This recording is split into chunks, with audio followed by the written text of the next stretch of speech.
Corey Williams, this is the Milwaukee Police. Open the door.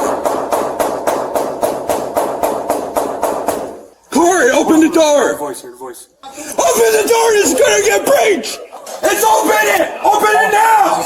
Kejadian ini terjadi di Milwaukee, Amerika Serikat waktu polisi nerima telepon darurat dari seorang nenek yang panik sambil bilang kalau cucunya sendiri baru aja nembak ayah kandungnya. 911, where's your emergency? Shit, my grandson shot his daddy up there. You said your grandson shot your son? Yeah. Okay. Yes, would you get them out over here, please? Do you know where your grandson is? No, he ran back there and got in the car with his mama. Pas polisi nyampe di lokasi dan akhirnya masuk ke dalam apartemen, mereka nemuin Corey Williams Senior tergeletak bersimbah darah dengan banyak luka tembak di bagian tubuhnya. Di dekat tubuh korban, polisi juga nemuin sebuah pistol yang tergeletak di lokasi penembakan. Sementara itu pelakunya, yaitu Corey Williams Jr. yang masih berusia 18 tahun, udah kabur dari lokasi bersama ibunya dan beberapa adiknya memakai mobil keluarga. Setelah mengamankan lokasi kejadian dan memeriksa para saksi di apartemen itu, polisi akhirnya berhasil melacak keberadaan Corey Williams Jr. beberapa jam kemudian di apartemen kerabatnya sendiri.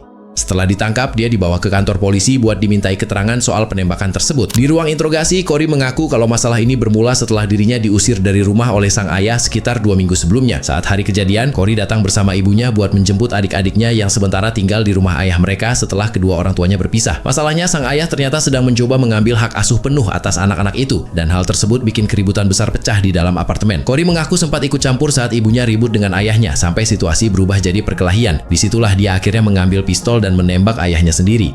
Di sisi lain, sang ibu yang juga ikut diinterogasi bilang kalau mantan suaminya itu memasukkan tanda tangannya buat mendapatkan hak asuh penuh atas anak-anak mereka. Hal itulah yang jadi pemicu utama pertengkaran sebelum penembakan terjadi. Setelah kasus ini masuk ke pengadilan, Corey Jr. akhirnya mengaku bersalah atas dakwaan yang lebih ringan. Meski sempat dijatuhi hukuman 5-8 tahun penjara, hakim akhirnya menangguhkan hukuman tersebut dan menggantinya dengan masa pengawasan selama 5 tahun. Keputusan yang bikin banyak orang marah karena dianggap terlalu ringan untuk kasus penembakan ayah kandung sendiri.